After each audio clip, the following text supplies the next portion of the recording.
Presentamos 24 horas al día. Estamos 24 horas al día, 23 grados en este momento en la capital, cielos cubiertos, se espera una máxima de 26 grados para el día de hoy y vamos de inmediato con la actualidad informativa.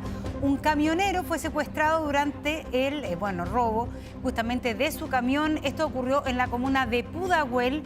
Los asaltantes lo intimidaron, finalmente lo abandonaron en otra comuna, en Lo Espejo. Fabián Collado con los detalles. Buenas tardes, Fabián. ¿Qué tal, Monse? ¿Cómo te va? Muy buenas tardes. A plena luz del día en una autopista en Américo Vespucio con San Pablo, o sea, un lugar que es muy transitado, no les importó nada, incluso pese a que había muchos automovilistas que eran testigos de la retención en contra de su voluntad. Así es como estos delincuentes estaban lanzando incluso improperios al resto de los testigos, hecho que ocurrió en horas de la tarde de ayer, justo cuando este chofer de un camión de una empresa de logística que iba con productos en la carga, iba transitando por la intersección anteriormente mencionada y es cuando su paso fue bloqueado por un grupo de delincuentes con un vehículo menor. Se baja un número importante de antisociales e inmediatamente lo intimidan con armas de fuego. Ahí es cuando él opone resistencia. Él no quería bajar desde el habitáculo. Mediante la fuerza, mediante la superioridad numérica, es que estos delincuentes lo sacan e incluso él no quería, él se resistía a ingresar al segundo automóvil, al vehículo menor. De todas maneras, estos delincuentes, a más no poder, bajo la fuerza lo obligaron a ingresar hasta los asientos posteriores del vehículo, como quedó registrado en estos videos de teléfonos celulares, y posteriormente se dividieron para algunos arrancar con el camión robado y otros para poder arrancar con el chofer que había sido retenido. Esto fue plasmado con estos registros, como se observa, estos delincuentes que se nota el rostro, se ve claramente, están individualizados cuando se percatan que están siendo grabados, incluso comienzan a lanzar improperios en contra de estos automovilistas que habían reducido la velocidad para poder captar estas imágenes, ya que les llamó poderosamente la atención. Obviamente, debido a los sistemas de seguridad en la empresa de logística, propietario denunció esto a Carabineros. ¿Por qué? Porque se cortó rápidamente el sistema GPS y eso enciende las alarmas. Denunciaron que había una situación anómala. Se gestaron operativos para poder ver lo que había pasado. Todas las sospechas eran que se había producido un robo.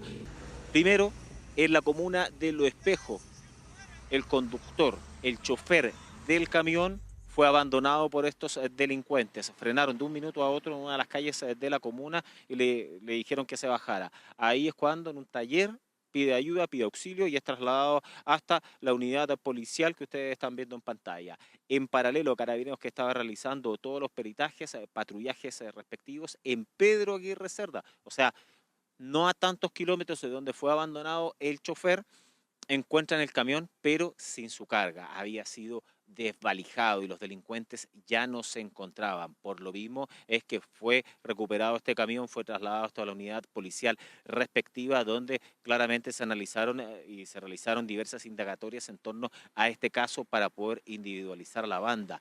¿Será preparados? Eso es la interrogante que se está haciendo. De todas maneras, los ojos, la preocupación estaba en el estado de salud del conductor, el cual afortunadamente se encontraba en buenas condiciones de salud, pese a esta violenta encerrona que ocurrió en los alrededores o muy próximo al aeropuerto Arturo Merino Benítez en la comuna de Pudahuel. Quiero que pasemos a revisar antecedentes que entregó el protagonista de esta historia. Estamos hablando del conductor del camión, al igual que los antecedentes que proporcionó Carabineros a continuación. En este caso puntual era solamente que me quedara tranquilo, que no reaccionar o hacer algo porque me iban a ver un balazo. Sí, de hecho tuve resistencia, me defendí un poco, le pegué a varios, a uno o dos, pero pasa rápido el tiempo, pero más o menos tiene que ser entre media hora, 40 minutos. Un grupo de 4 o 5 individuos lo interceptaron con un vehículo menor, lo bajaron por la fuerza del vehículo, del camión, lo subieron contra su voluntad obviamente al vehículo menor y sustrajeron la carga y se llevaron al conductor del lugar. El conductor fue dejado en la comuna de Lo Espejo y posteriormente el camión fue ubicado en la comuna de Pedro Aguirre Cerdas, aquí en Santiago. Entonces, delincuentes, los cuales mediante la intimidación, mediante la fuerza, mediante las armas, que no les importaba la luz del día, no les importaba que fueran grabados, que estuvieran plenamente individualizados por los testigos y que existieran pruebas, evidencias como las que ustedes están viendo en pantalla y que van a servir obviamente a la policía, de todas maneras concretarnos el delito y pueden ser prontamente capturados. Vamos a revisar otro hecho de similares características, robos a camiones y siempre en la comuna de Pudahuel. A raíz de esto mismo, pero horas más tarde, Carabineros continuaba realizando peritajes, patrullajes y se percatan a través de una denuncia que en uno de los sitios alrededores del aeropuerto Arturo Merino Benítez, en la comuna de Pudahuel, habían dos camiones que estaban sacando la carga, los estaban desvalijando. A través de esta denuncia llega Carabineros al lugar e inmediatamente los sujetos arrancan. Se inicia toda una persecución policial por diversas calles de la comuna, eso de las 8 de la noche aproximadamente. Huyen descontrolados estos delincuentes a toda velocidad con esos camiones que ustedes están viendo en pantalla de gran tonelaje. Así es, por Américo Vespucio, toman la ruta 78 hasta la comuna de Maipú, donde incluso uno de los camiones intenta chocar a una de las patrullas policiales. Finalmente fueron interceptados, finalmente los dos vehículos fueron recuperados. 8 delincuentes bajaron, trataron de arrancar, pero al menos 2 de ellos fueron capturados por parte de la policía uniformada. ¿Saben lo que había al interior de estos vehículos? Carne congelada de origen argentino, avaluada a más de 300 millones de pesos. Por lo mismo, quedaron a disposición del Ministerio Público, lo que se investiga netamente. Tal acá es que posiblemente se haya producido un asalto en los ingresos a Santiago y por lo anterior es que podría estar eventualmente vinculada a la banda anterior. No se descarta. Revisemos más antecedentes. Se inicia un seguimiento controlado, el que requirió la intervención de aproximadamente 20 vehículos policiales de diferentes unidades, entre ellas la Tenencia Pudahuel Poniente, 27 comisarías y personal de Rinconada de Maipú, que es el lugar donde finalmente fue recuperado el camión. El delito finalmente fue frustrado, como les mencioné, hay 2 detenidos, la recuperación del camión y su carga íntegra, la cual fue evaluada en 308 millones de pesos chilenos. Sí, llama la atención que los ojos han estado puestos en encerronas a camiones de gran tonelaje durante esta jornada. Es un delito más bien atípico para el primer mes del año, pero de todas maneras en esta oportunidad es que termina con 2 sujetos detenidos. Monse. No, es que me impresiona muchísimo, bueno, tantos robos parecidos durante las últimas horas. Y efectivamente, el robo a camiones ha pasado a ser un tema muy importante, especialmente en la ruta que atraviesan desde Argentina a nuestro país ahí por el Paso de los Libertadores. Y en especial, el robo de camiones cargados de carne es uno de los más cotizados por los delincuentes porque, tal como decía Carabineros, se puede sacar mucha plata. Son fáciles finalmente de vender estos productos como la carne, porque los venden en la feria, etcétera. Y imagínense, son 320 millones de pesos al menos lo que el cálculo que se hizo respecto al valor de la carga de ese camión que fue secuestrado, Fabián. Y el problema es que se venden en ferias libres, pierde la cadena de frío, sí, y ahí ya sabemos la insalubridad que genera todo eso. Eso, pero son carnes de súper buena calidad, entonces claro. No, muy peligroso. Adelante, Fabián.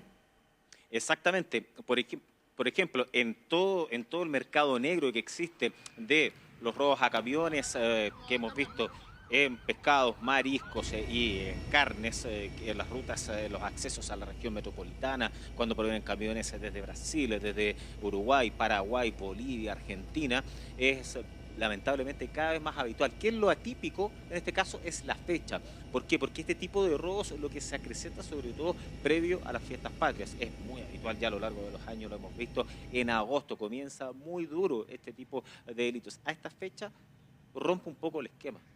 de todas maneras.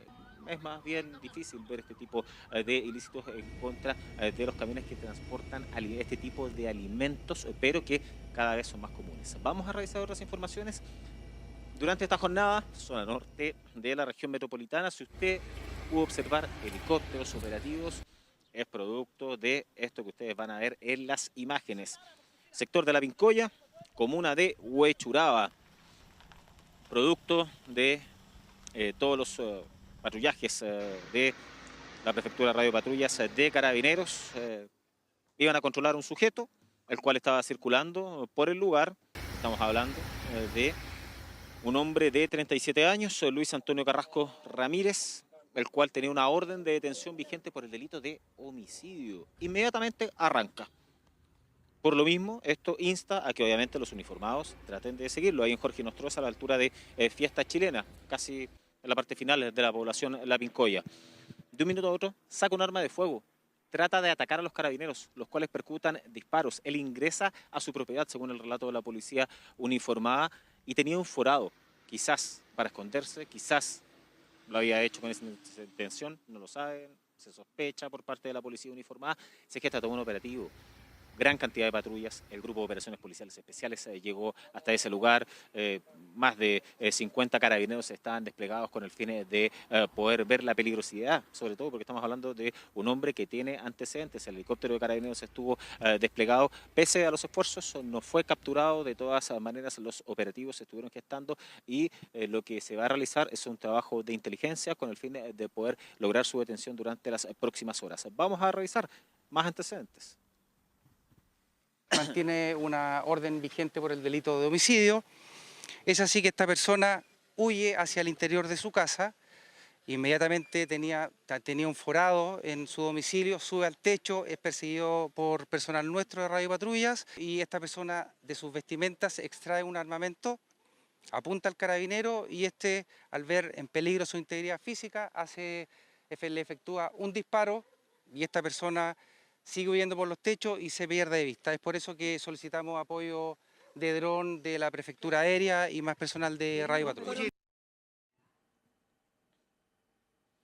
Lo que no se sabe, lo que no se tiene claro es si es que recibió el disparo este hombre que ustedes están viendo en pantalla o no. Eso se desconoce. Por lo mismo, de igual manera, se van a revisar los centros asistenciales, se va a hacer un chequeo de la zona norte de la región metropolitana. Si es que, quien ustedes están viendo en pantalla, que claramente está individualizado, llega solicitando auxilio médico. Es altamente probable que no haya terminado herido, pero no se descarta esa parte. Por lo mismo que se va a seguir trabajando por parte de carabineros en la población de La Pincoya con el fin de lograr su captura, porque, según lo que ha dicho la policía uniformada, alias El Chure, es de alta peligrosidad y por lo mismo quieren capturarlo durante las próximas horas.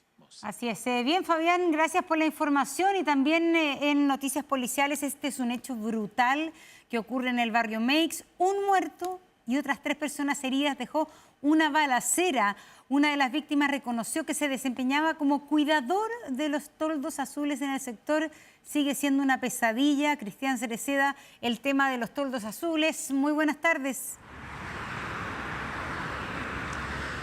Hola, ¿cómo están? Y esto ocurre en el corazón del barrio Meix, en Sacié con San Alfonso, un lugar altamente concurrido por donde transitan miles de personas. Y este hecho se genera a eso de las 9 de la noche, cuando todavía quedan algunos comerciantes, pero en este caso, según la información, quedaban principalmente personas que se dedican a cuidar estos puestos informales, por lo tanto ellos también son trabajadores con esas características. Y según el Ministerio Público, esto se genera cuando llega un pistolero a bordo de una motocicleta de tamaño un poco más pequeña, podría ser como la que utilizan los repartidores o incluso también se habla de un scooter. Lo cierto es que acá no hubo ningún tipo de discusión, enfrentamiento o algo parecido. Este pistolero llega claramente con la intención de disparar y es lo que hace. Y eso deja a 4 personas lesionadas, por lo tanto lo que se estuvo investigando inicialmente fue un cuádruple homicidio en calidad de frustrado. Actualmente se manejan varias aristas, pero lo que cobra más fuerza es una disputa territorial por estas personas que claramente desempeñan un negocio informal que va en contra de lo que actualmente está liderando el municipio de despejar las calles, que en este caso el comercio establecido vuelva a tener las mismas ganancias que en otros tiempos, porque acá también están abasteciendo lo que es este mercado informal. Y esto también muchas veces terminan en peleas, en riñas, y el mismo fiscal lo relataba. Estas mismas personas se colocan a beber durante la noche, eso también genera que sus ánimos se alteren y muchas veces terminan en peleas. Y acá es aquello lo que podría haber ocurrido, una persona que llega con la intención de atacar aparentemente para apoderarse de estos espacios que también son muy apetecidos. Hay personas que pagan cifras millonarias por cuidar estos puestos, entendiendo que también ellos no pagan ningún tipo de mensualidad por estar establecidos en esta misma zona. Sobre esto justamente habló un testigo. Además hay que entender que de los 4 lesionados hay uno que llega donde Carabineros pidiendo auxilio porque habían otras personas que estaban más graves, y señala y reconoce que él justamente era un cuidador informal de estos denominados toldos azules. Tenemos las primeras declaraciones, escuchamos. Sentí de repente balazo y vi a mi amigo caer al piso, y yo lo que entiendo que pasó en el motorín y disparó a mano salva a toda cualquiera que le llegara, pero era más como para los chiquillos, porque por el tema de esta cuestión de las carpas y todo es complicado acá. Algunas vainillas que ahora van a ser fijadas por la OCAR y posteriormente levantadas para verificar si corresponden a una única arma o más de un arma de fuego, que puede ser un indicio importante para determinar si es que efectivamente hubo o no intercambio de disparos o un único disparador. Claro, hace algunos minutos estuvimos en el barrio Meix, recorrimos el sector donde se genera este crimen, porque ya no es un cuádruple homicidio frustrado, pero los mismos comerciantes sabían que uno de los heridos había fallecido cuando esto no se comunicaba oficialmente, porque caminando nos encontramos con estos puestos, imágenes que por supuesto vamos a revisar en 24 Central, con globos blancos, y le preguntamos a una locataria por qué habían colocado estos globos, y nos decían porque uno de los heridos había fallecido. A los minutos, la Fiscalía ECO, que está liderando esta investigación, confirmó oficialmente que efectivamente una de estas personas había muerto. Por lo tanto, ellos ya sabían esta información. Y le consultamos si lo conocían. Decían que sí, era una persona relativamente conocida en este sector porque son los que encarpan. Un concepto que nos llamó la atención. Le preguntamos qué significaba eso y nos dijeron que eran las personas que cerraban estos toldos, que los protegían durante la noche y efectivamente los cuidaban. Por lo tanto, esta primera teoría sigue cobrando más fuerza porque lo dijo el mismo testigo que fue herido y también lo señalan los mismos comerciantes. Hay que también entender que este sector no es parte de la zona que fue encerrada, donde colocaron rejas, sino que es parte también del mismo sector, pero que no está involucrado en este plan, aunque el municipio va a seguir trabajando también, por supuesto, en esa estrategia. Tenemos esas declaraciones. Bueno, hay 3 personas que están aún graves y lamentamos, por supuesto, la muerte de una de las personas que fue baleada ayer, como dije, a las 20:30 horas. Nuestra intervención ha sido buena y por eso vamos a seguir y no vamos a claudicar en este combate contra el comercio ilegal, abusivo, pero hay gente que le compra. Siempre el llamado a la gente que no compre en el comercio ilegal. Claro, actualmente entonces se investiga un homicidio y un triple homicidio en calidad de frustrado, aunque actualmente no hay ninguna persona detenida y ya se está investigando a este pistolero que llegó en una motocicleta al sector del barrio Meix. Bien brutal lo que pasó esta noche ahí en Meix y muestra todavía lo complejo que es y todavía lo que falta por hacer este plan de recuperación del barrio. Gracias, Cristian. Y nos vamos a la región del Biobío, donde reveladores chats se conocieron con amenazas de la denominada Jauría del Biobío, quienes quedaron en prisión por golpear y provocar la muerte del joven Cristóbal Miranda. Todo esto en una fiesta de Año Nuevo que ocurrió en Talcahuano. David Yáñez tiene más informaciones. David, buenas tardes. Hola, muy buenas tardes. Sí, efectivamente, se trata de los chats a los que hacía alusión el fiscal Juan Yáñez durante la formalización de cargos, la última audiencia que se realizó respecto a este caso, el caso ya bautizado como la Jauría del Biobío. Chats reveladores, partiendo por el nombre del grupo de chat de Instagram, Tokyo Manji, que es un anime, obviamente de origen japonés, que hace alusión a una pandilla que recorre las calles de Tokio golpeando a sus adversarios, vistiendo también chaquetas con símbolos neonazis, con la cruz gamada, la svástica. Y durante esta audiencia se detalló punto por punto lo que finalmente terminan siendo estos pantallazos, estas capturas de pantalla de celulares, pues recordemos que este chat inmediatamente después de ocurrido este ataque en el sector Marina del Sol de Talcahuano fue eliminado por los participantes sin dejar huellas. Sin embargo, una persona ya había hecho las capturas y las había enviado a comisaría virtual. Y es por eso que existen estos registros donde se dice que van a pitearse a los hermanos Miranda. También que apuntan a que los hermanos Miranda iban a quedar vegetales. También que iba a venir una persona para poder participar en esta paliza desde Hualqui, es decir, 30 kilómetros de distancia de Concepción, para poder llegar y participar en esta acción. Y donde finalmente terminan reconociendo que parece que se había hecho realidad este chat. Es en un último antecedente que ya ha sido revelado públicamente, que tiene que ver precisamente con la existencia de este chat coordinado importante para indicar que aquí hubo una planificación por parte de los autores de este hecho en contra de Cristóbal Miranda Olivares, de 20 años, quien, recordemos, ni siquiera alcanzó a defenderse, recibió los primeros golpes, cayó al suelo e inmediatamente después apenas pudo tratar de defender su rostro. Sin embargo, fue pateado en el suelo, lesiones que finalmente le costaron la vida. Tenemos en el sentido declaraciones de la persona que iba acompañándolo, su hermano, se llama Vicente Miranda, y de hecho las últimas palabras que tuvo Cristóbal antes de caer inconsciente fueron: por favor, ayuden a mi hermano. Estas fueron las declaraciones. No, yo no tenía idea que había un chat. De hecho, en la clínica me habían comentado algo así, pero yo nunca pensé que iba a ser algo tan explícito, por así decirlo. Hubo una persona que me amenazó y como que a través de las redes sociales varios de sus amigos me empezaban a seguir y cosas así.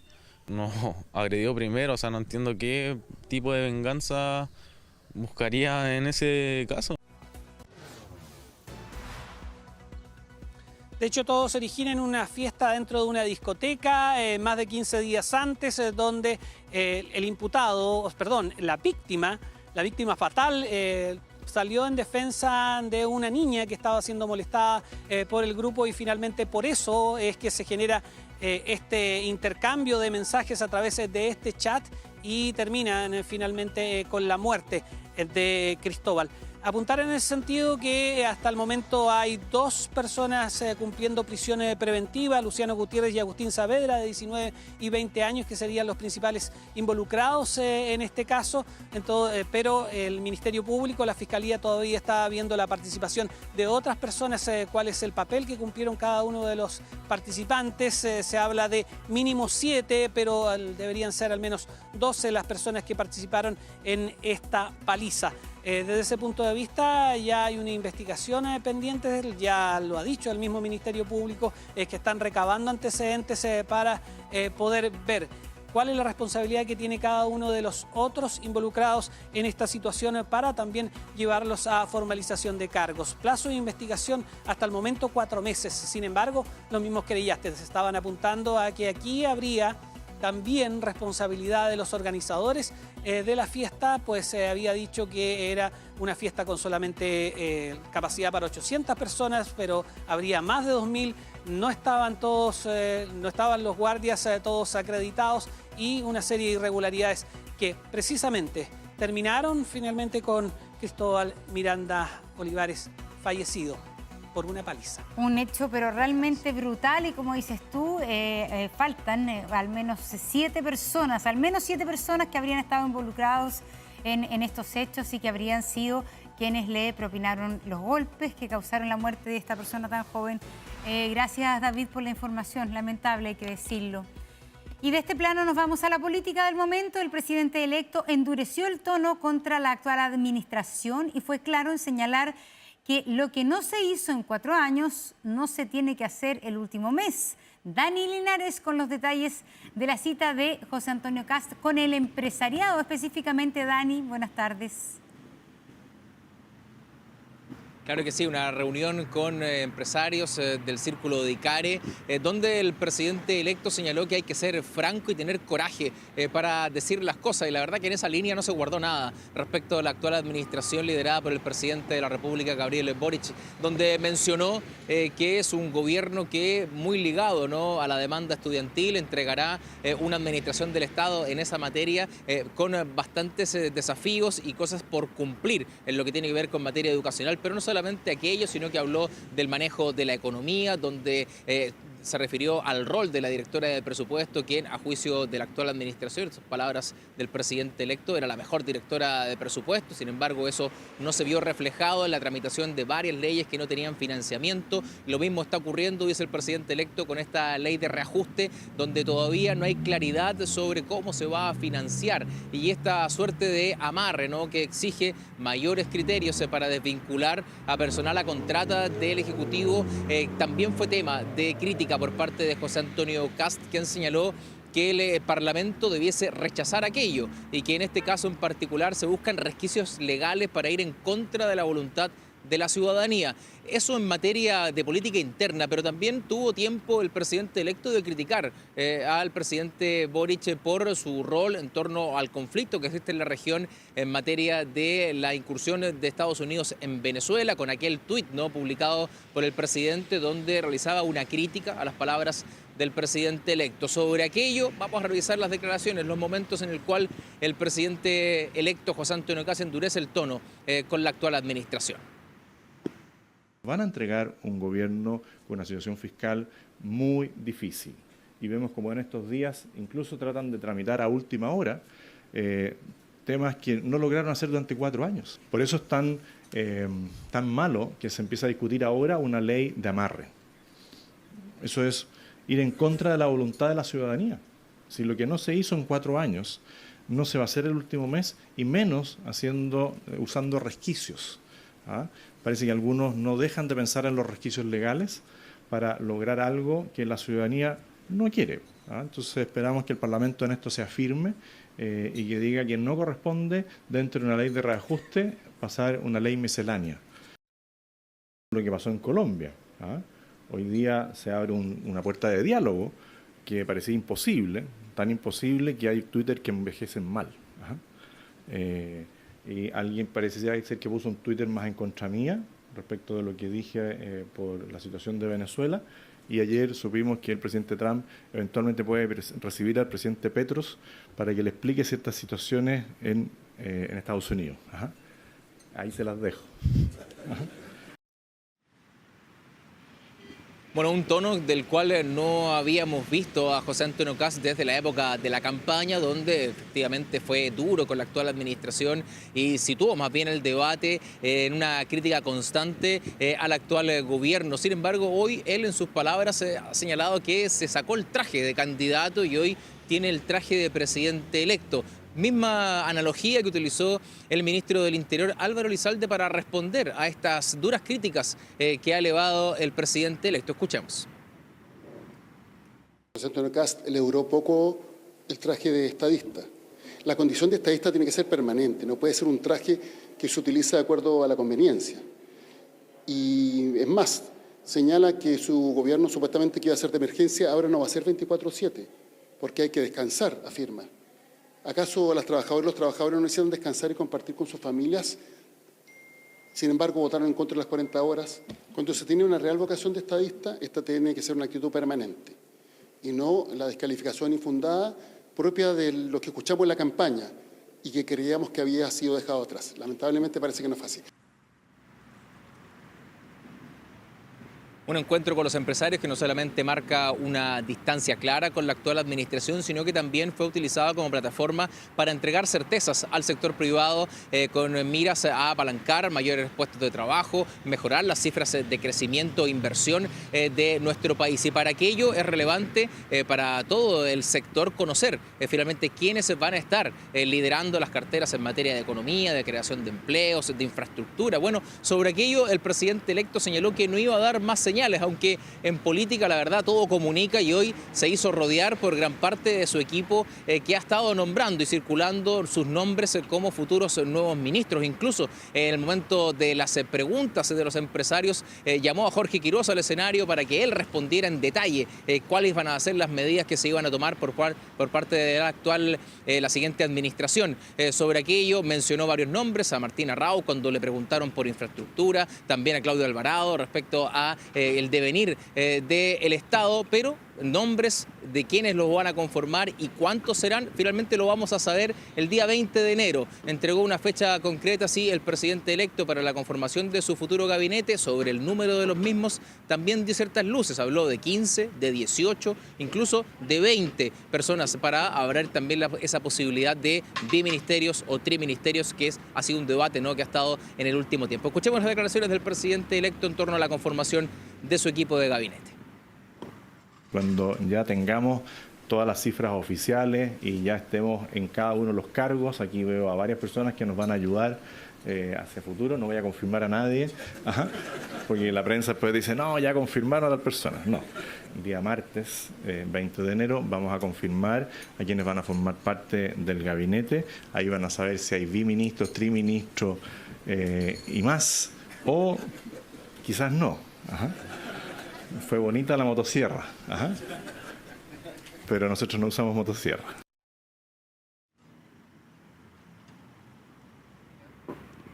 No voy a confirmar a nadie en las palabras, es un hecho, no lo ha hecho el presidente electo, pero sí ha entregado muchas señales de quiénes serán finalmente quienes lo van a acompañar en torno a la administración que asume el próximo 11 de marzo. Uno de ellos es Jorge Quiroz, que ha tomado un rol protagónico, que eventualmente sería el ministro de Hacienda, y así otros nombres que de a poco se ha ido encargando en las formas el presidente electo de confirmarlos como parte de su equipo.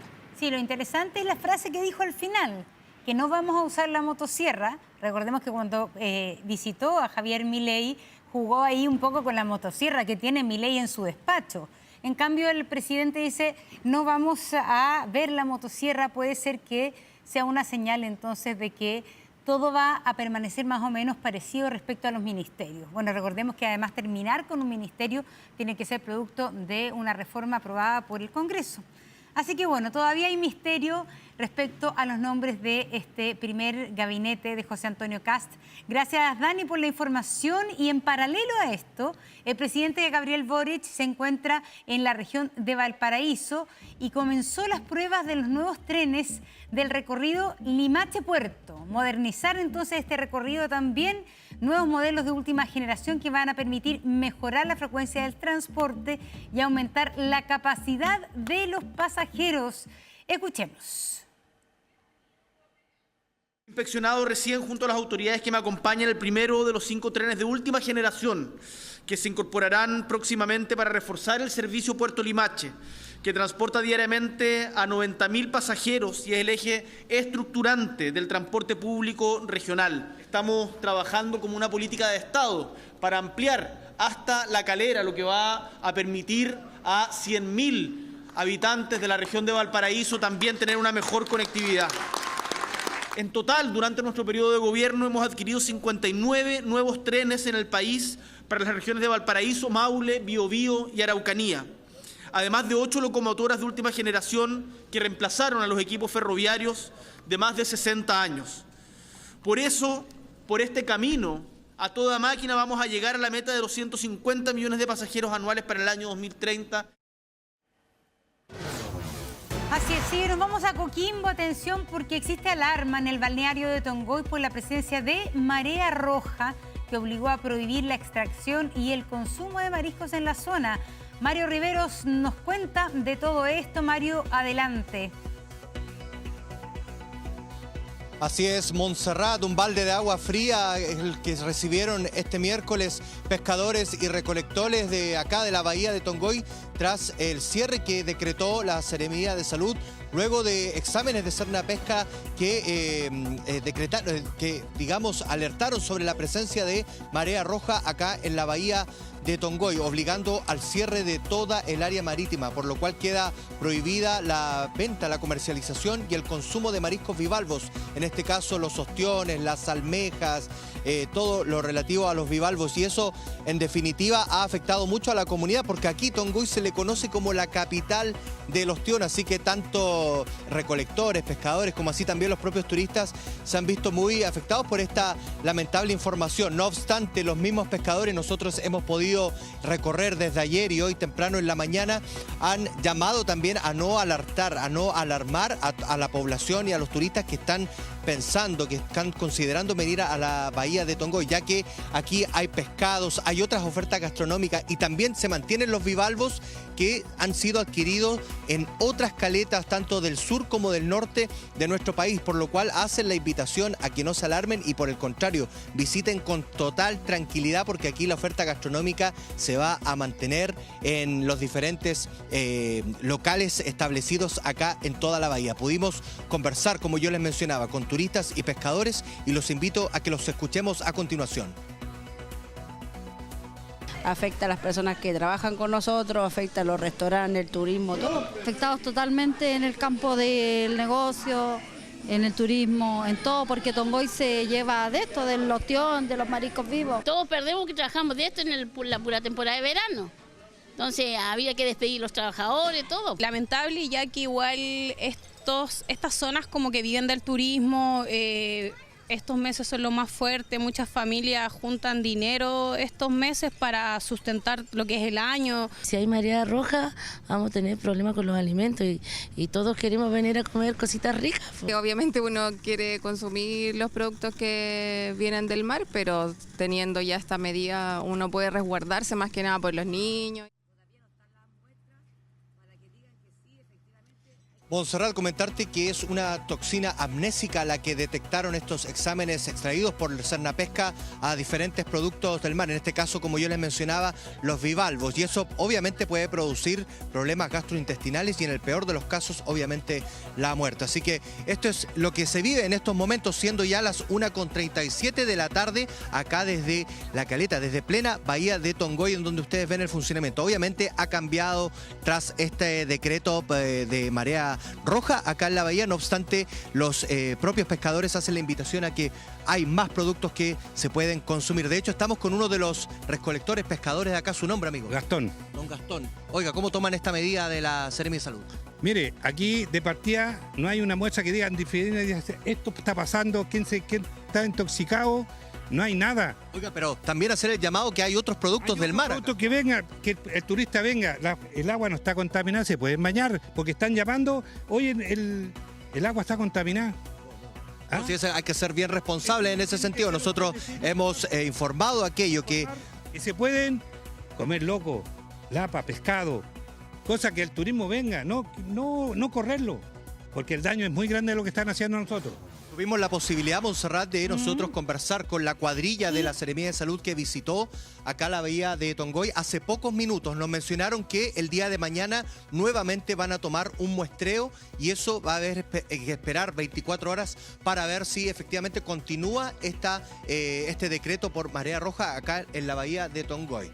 Así que también, obviamente, como yo les mencionaba, los riesgos a la salud sanitaria de las personas, conversamos con especialistas y también quiero que los escuchen a continuación. En particular, se ha encontrado la presencia de toxina amnésica. Esta toxina afecta principalmente a los mariscos y en los seres humanos puede producir amnesia y daño neurológico, además de síntomas gastrointestinales. Lo primero es tomarse esta alerta súper en serio, porque el problema de salud que puede generar el consumo de mariscos en momentos de contaminación puede ser letal. Lo que puede producir la intoxicación por estos mariscos son enfermedades gastrointestinales que pueden ser algo relativamente sencillo hasta problemas neurológicos, respiratorios o cardíacos que pueden causar la muerte. Una cosa, Mario, a ver, Entonces, ¿se puede comer pescado? ¿Se puede consumir pescado tranquilamente? ¿O también las autoridades recomiendan no consumir ningún tipo de producto del mar? Eso hay que dejarlo clarísimo, Montserrat. Sí se puede consumir pescado, sí se puede consumir pulpo, sí se puede consumir loco. Lo que está estrictamente prohibido de lo que nace de acá de la bahía son los bivalvos, en este caso ostiones, almejas, las machas, los choritos. Todos los bivalvos, toda la familia de bivalvos quedan prohibidos. No obstante, como yo les mencionaba, el pescado y los demás productos tan apetecidos también por las familias chilenas en la gastronomía, que es el pulpo también, todas esas cosas, los locos, están obviamente aceptados para el consumo. Y también, como yo les mencionaba, sí, Mario, están permitidos. Y de hecho hay algunos que están ofreciendo bivalvos, sí. Sí, de otros sectores. Pero pasa una cosa, tú ahí estabas con una, no sé si es pescador o parte de lo que vende ahí en el mercado Tongoy, que muchas veces para los que se dedican a este negocio cuestionan a la autoridad. Dicen que él acaba de decir algo que hay que comprobar. Dice que no hay marea roja. Según algunos pescadores dicen que no hay marea roja y hay que esperar el nuevo muestreo que hace la autoridad y que recién el resultado demora 24 horas. Entendemos también la molestia de ellos. Estamos hablando de plena temporada estival, Montserrat, en donde cientos de familias llegan acá al balneario. Como yo te digo, Tongoy es conocida como la capital de los tiones. Entonces muchos han... Exactamente, entonces han visto muy afectados y ellos han tomado con bastante hostilidad algunos esta decisión por parte de la Seremi de Salud de decretar esta alerta por marea roja, por lo cual habrá que esperar durante las próximas horas que estos muestreos puedan salir positivos y así que se pueda levantar esta alerta y que los turistas puedan venir a consumir con total tranquilidad los mariscos que son tan conocidos acá, Mario, en la bahía de Tongoy. ¿Se sabe más o menos en promedio cuánto dura el ciclo de la marea roja? Nosotros consultamos con los especialistas hoy día en la Universidad de La Serena y eso va dependiendo. No hay un tiempo estimado de duración de la marea roja. Todo va dependiendo de los muestreos que vayan realizando, en este caso Cernapesca, junto con funcionarios de la Secretaría Regional Ministerial de Salud de la región de Coquimbo, por lo cual ellos nos mencionaron el día de mañana, viernes, van a tomar un nuevo muestreo esperando 12 horas y ahí va a haber obviamente respuestas precisas para ver si esta alerta se levanta o no. Muy bien, Mario, ahí entonces desde la caleta de Tongoy con toda esta información. Vamos a hacer una breve pausa. Recordemos que hoy día es un día que está nubladito, una máxima de 26 grados se espera para Santiago. Mira, ahí está evidente la imagen, no el sol radiante como los últimos días, un descansito al calor, el que se vive hoy día aquí en la capital. Una pausa y volvemos.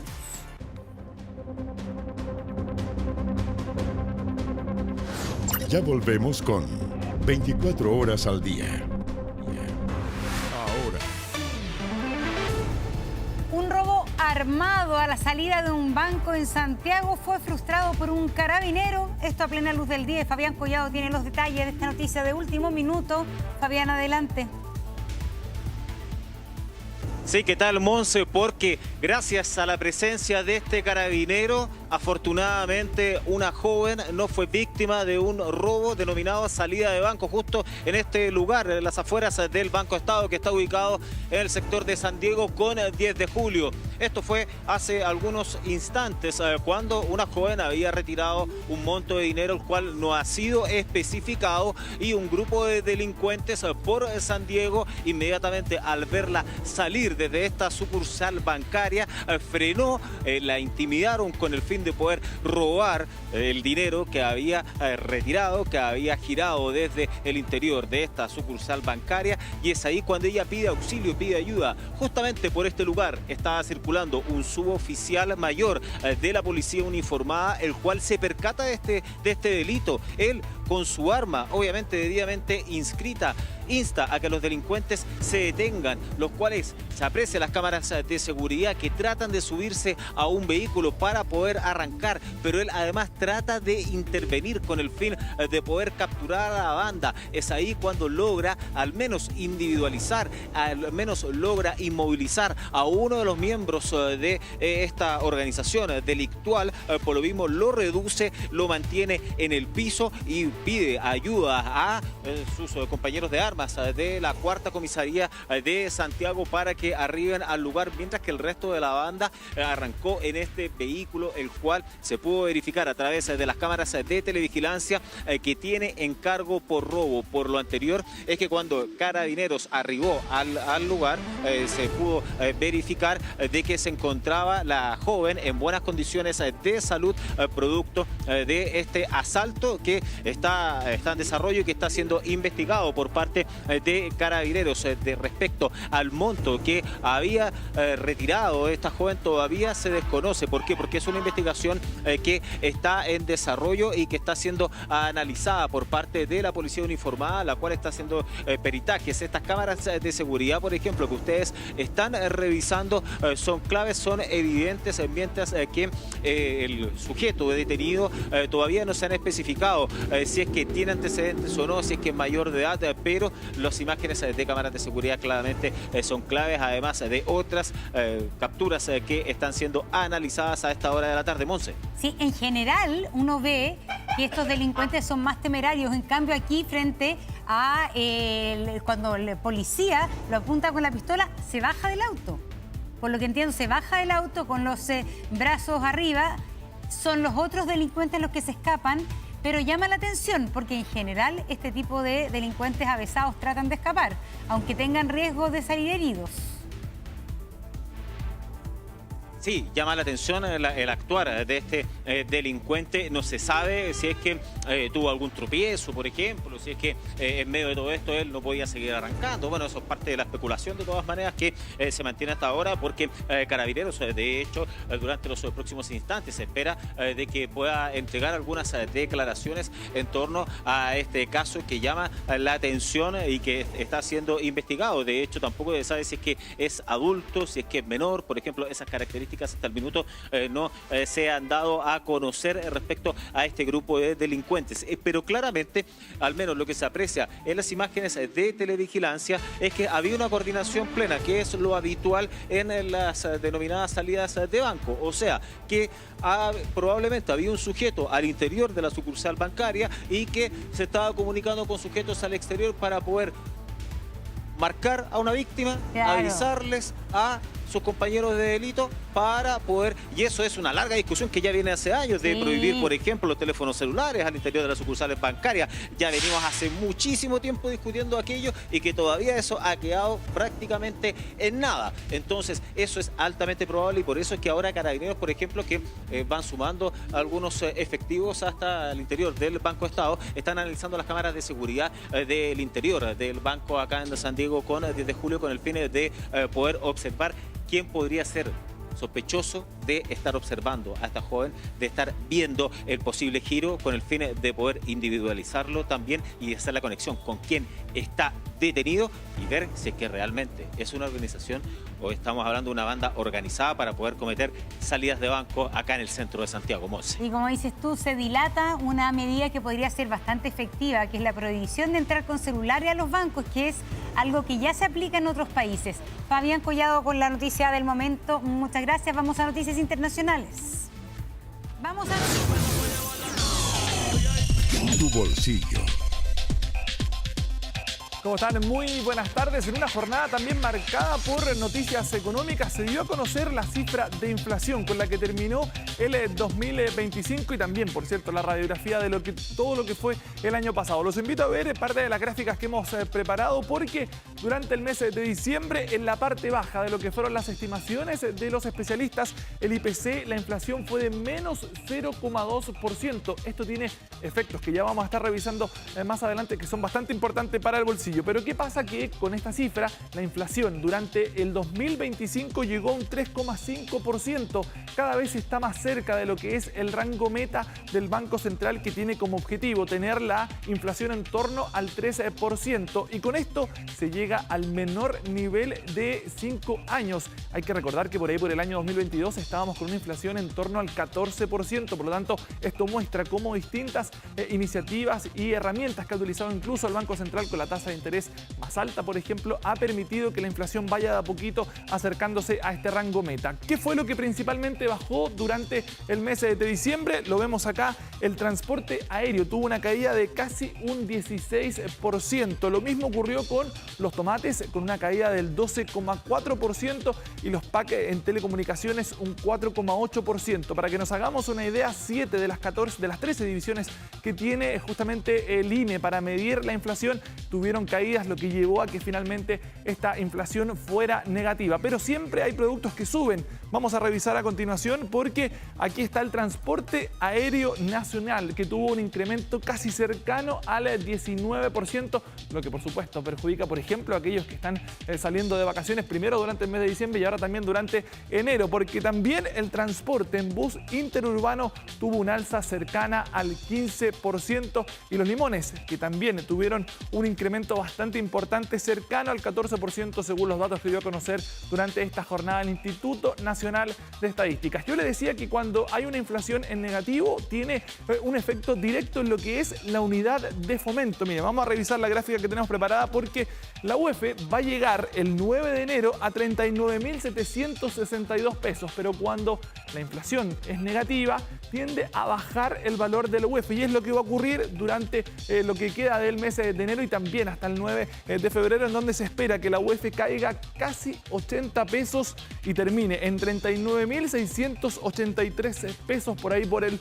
9 de febrero. ¿A qué beneficia? A todas las personas que, por ejemplo, pagan dividendos, que pagan arriendos, planes de salud o incluso también las matrículas, considerando que muchas personas están justamente en este proceso de matricular a distintos alumnos. Tenemos declaraciones justamente del ministro de Hacienda, que entregó detalles de estos datos que se dio a conocer durante esta jornada por parte del Instituto Nacional de Estadísticas. Que todo el esfuerzo que hicimos como país, tanto a partir de una política fiscal responsable como también la acción del Banco Central en ejercicio de su autonomía, ha rendido frutos y Chile ha sido capaz de controlar la inflación. Se espera además, por parte del mercado y los analistas, que durante el primer trimestre del 2026, es decir, entre enero y marzo, la inflación converja a la meta 3%.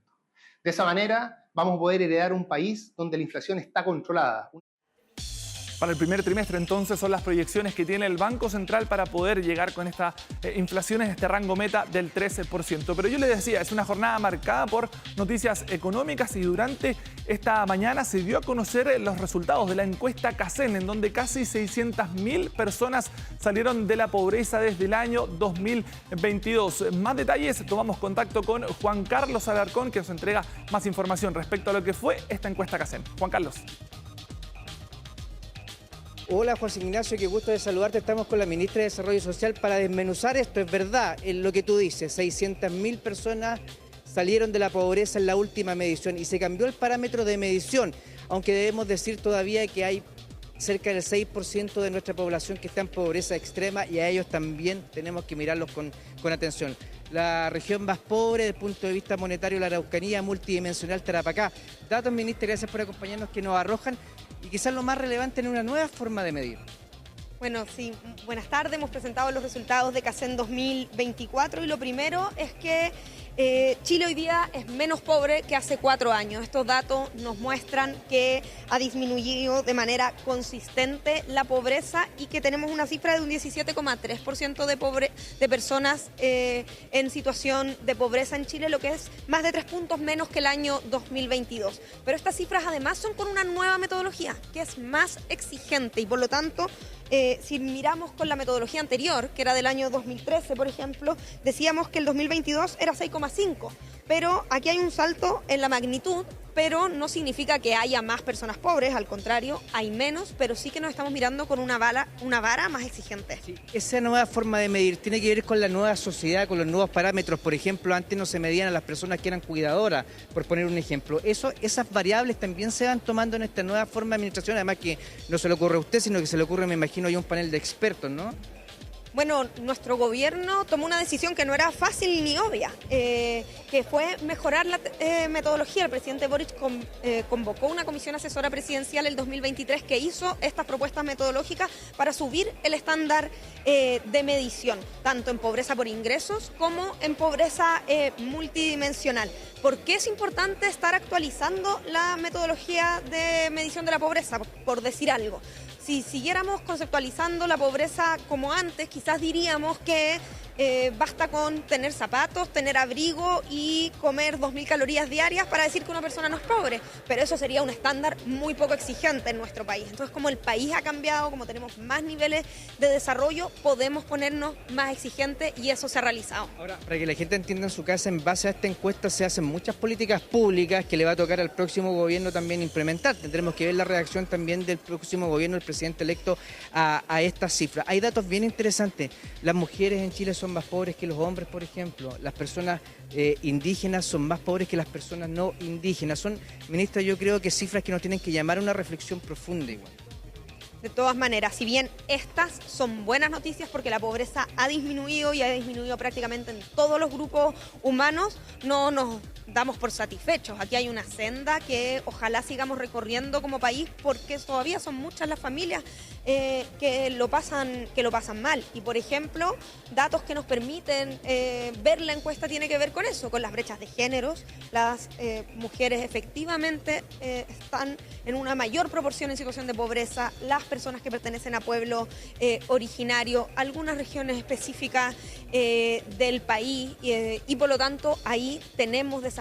Los niños, niñas y adolescentes son también un desafío. La buena noticia es que la pobreza disminuye en todos estos grupos de manera significativa, excepto en el grupo de personas nacidas fuera de Chile, en el cual no hay una disminución ni un cambio significativamente estadístico respecto de esa población, pero la pobreza disminuye, pero ¿es suficiente? No todavía. En materia de pobreza multidimensional también se dan algunas brechas similares y también es relevante señalar que la pobreza multidimensional y la pobreza severa disminuye en todos los grupos de la población, pero persisten algunas brechas. Pero en el caso de las brechas de género en materia de pobreza multidimensional, además de que disminuye la pobreza multidimensional entre el año 2022 y el año 2024, también es relevante que ahora la diferencia entre hombres y mujeres no es estadísticamente significativa en pobreza multidimensional. Le agradezco, ministra, muchas gracias.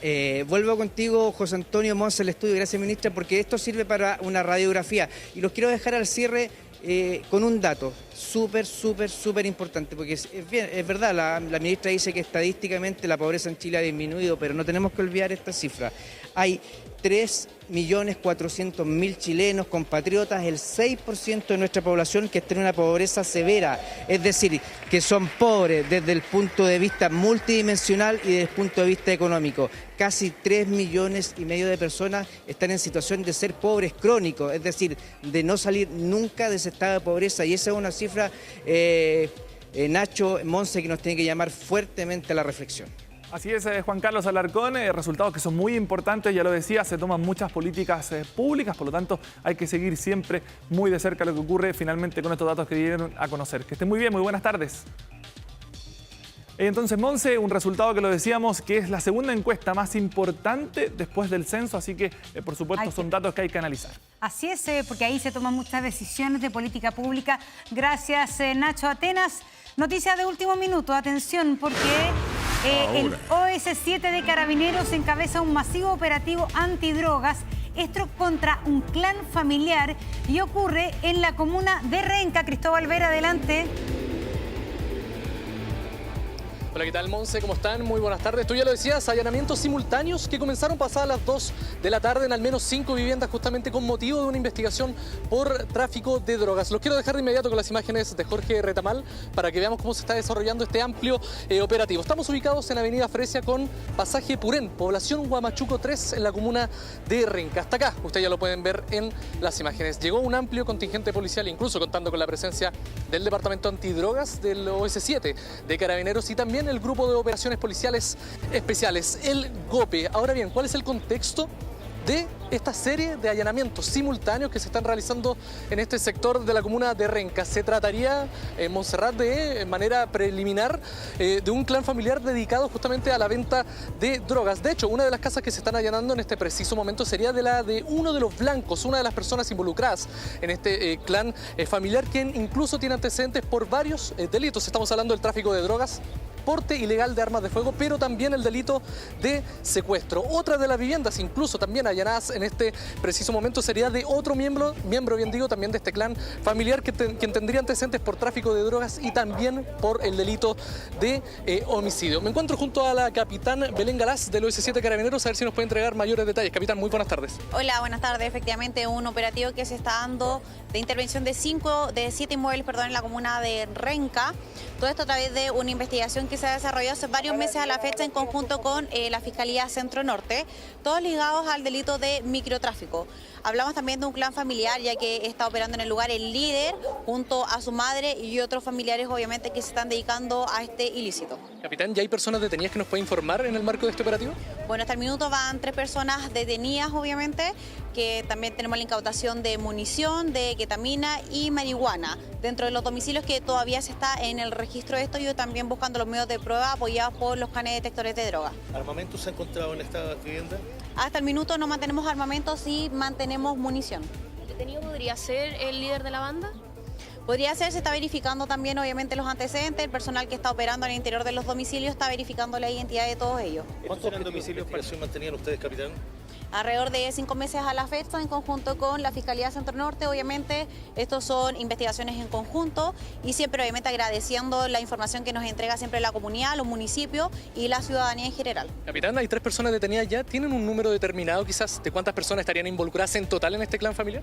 La verdad es que se está verificando en este minuto porque muchas veces se detiene a personas que solamente las mantienen para la venta de esta sustancia ilícita. Tenemos que tener presente que muchas casas trabajan en base a turnos para la venta de droga. Por ende, se tiene que verificar bien una vez la unidad policial cuando se tenga la totalidad de detenidos. Capitán, ¿estas casas eran domicilios particulares o alguna de ellas era destinada como caleta o centro de acopio para la venta de la droga?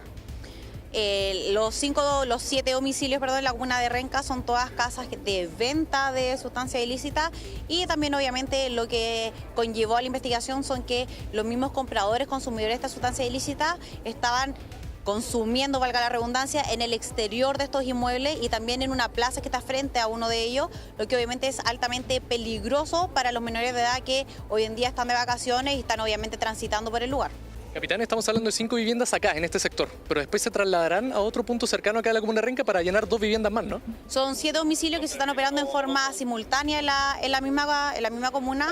Obviamente investigación de los OS7 Carabineros, pero trabajo en conjunto tanto de GOPE, COP, obviamente Radio Patrulla, como ustedes pueden ver en el lugar. Último minuto. Atención, interrumpimos lo que estábamos cubriendo porque vienen noticias de Venezuela. Se acaba de anunciar la liberación de presos políticos en ese país. Vamos a tomar contacto con Luis Alejandro Laya. Recordemos que se estima, según las informaciones de estudios de derechos humanos, que hay entre 800 y 900 presos políticos en Venezuela. Andrea Aguilar está con nosotros para entregarnos más detalles. Andrea. Justamente, Monse, ¿cómo estás? Hace pocos minutos se confirmó la liberación de varios presos políticos. Lo anunció justamente el presidente de la Asamblea Nacional, Jorge Rodríguez. Afirmó que se trata sobre todo de venezolanos y de extranjeros. Según el Foro Penal en este país hay cerca de 806 presos por motivos políticos. Al menos, Monse, lo que se sabe es que ya hay varios de los españoles que han sido liberados y hay que recordar que parte de esto tiene que ver también con el plan de estabilización que anunciaba ayer el secretario de Estado Marco Rubio y que él ya anticipaba que se venía esto. Él decía que en una de las partes tenía que hablarse de derechos humanos, también de liberación de presos políticos, por lo cual esa es la información que se está dando en estos momentos y que justamente era anunciado por uno de los principales chavistas al mando, ¿no? Que es Jorge Rodríguez. Hay que recordar también que era una de las condiciones que estaba pidiendo el gobierno del presidente Donald Trump y ahí se siguen sumando algunos detalles, Monse. Hablamos de 4 presos españoles, según las fuentes diplomáticas de Madrid, de varios venezolanos que estaban también en poder de distintos organismos de inteligencia. Y lo que ha dicho también Jorge Rodríguez es que esto hace parte, ¿no?, de un gesto político que se está teniendo y asegura que el gobierno ha decidido la puesta en libertad de un número bastante importante. De momento, ¿Se lo sabe que qué hace, número? ¿Cuánta de momento cantidad? no los Ya. nombra, dice simplemente un número muy importante de personas venezolanas, extranjeras, y dice él que estos procesos de excarcelación están ocurriendo justamente en este momento. Lo dijo hace pocos minutos en una rueda de prensa y dice además que considera este gesto del gobierno de amplia intención de búsqueda de paz como aporte a la que todos debemos lograr justamente. Tenemos datos que serían alrededor de 65 personas las liberadas en los últimos minutos y tal como dices tú, Andrea, esto claramente es una señal, un gesto que hace este gobierno interino, este gobierno que no sabemos realmente cuáles son las proyecciones de el gobierno que en este momento está asumiendo la autoridad presidencial en Venezuela, pero lo cierto es que es una de las peticiones más claras que tenía el secretario de Estado norteamericano y que está a cargo de todo esto, Marco Rubio, en las peticiones a Venezuela. Y efectivamente, quizás mucho antes de lo que se esperaba, se anuncia la liberación de un número importante de presos políticos, pero señalemos que se estima que son más de 800 los que hay actualmente. Esta información está ocurriendo en este minuto y muestra efectivamente esta señal, este gesto, esta concesión que estaría haciendo el actual gobierno venezolano respecto a la situación de presos políticos en ese país. Estamos viendo justamente algunas imágenes de Caracas, pero se suman algunos antecedentes, Monse, y es que en las próximas horas, dice Jorge Rodríguez, se verá cuál es el número real de los que van a ser excarcelados. Dice él que finalmente hace parte de un acuerdo que ellos firmaron para la Unión Nacional y la convivencia pacífica, y de momento lo que tenemos claro es que efectivamente se trata de ciudadanos españoles entre los extranjeros y de varios venezolanos. Además, destacar que varios de los presos políticos en Venezuela estaban en el Helicoide, que era una de las zonas de Caracas, y además de esto, que era considerada también como un centro de tortura, y que el mismo presidente de los Estados Unidos, Monse, había dicho que eso se iba a cerrar prontamente. Recordemos que cuando él comparece después de que ya Delcy Rodríguez es nombrada como presidenta encargada, él mismo dice que Nicolás Maduro era un hombre muy malo, muy violento, que había encerrado a mucha gente en un centro de tortura y que esto prontamente iba a ser cerrado. Con lo cual, efectivamente, se confirma que el régimen chavista empieza a dar algún tipo de señales. Ayer lo hablábamos con el petróleo, que efectivamente PDVSA confirmaba que iba a empezar a vender barriles de petróleo a Estados Unidos. Hoy vemos una liberación de presos políticos, de las cuales no hay mayores antecedentes, pero se sabe sí que son decenas de venezolanos, de extranjeros, muchos de ellos además que llevaban años secuestrados por el régimen venezolano, recibiendo además torturas, teniendo una situación de salud bastante complicados. Muchos de los miembros también del comando de María Corina Machado, que estaban justamente siendo presos políticos, que tanto ella como Edmundo González habían pedido también esta liberación. Y finalmente, bueno, lo que ha dicho en estos momentos distintos miembros de la oposición es que hay más de 900 ciudadanos a la reja siendo inocentes y que exigen efectivamente que no sean únicamente ellos, sino que haya más liberación de presos en las próximas horas. Así es, comienzan a suceder cosas aceleradamente en Venezuela luego de la intervención y de la captura de Nicolás Maduro, tal como dices tú, la venta de petróleo de PDVSA y también ahora liberación de un grupo importante de presos políticos. Pero hay que recordar que quedan al menos casi 800 personas luego de la liberación de 65. Andrea, quedamos pendientes de esa noticia porque es hora del deporte aquí en 24 horas al día. Que estén bien, buenas tardes. Así es. Muy bien, Sergio Pinto, pero no podemos dejar de despedir nuestro noticiero sin antes contarles que ya viene La Promesa.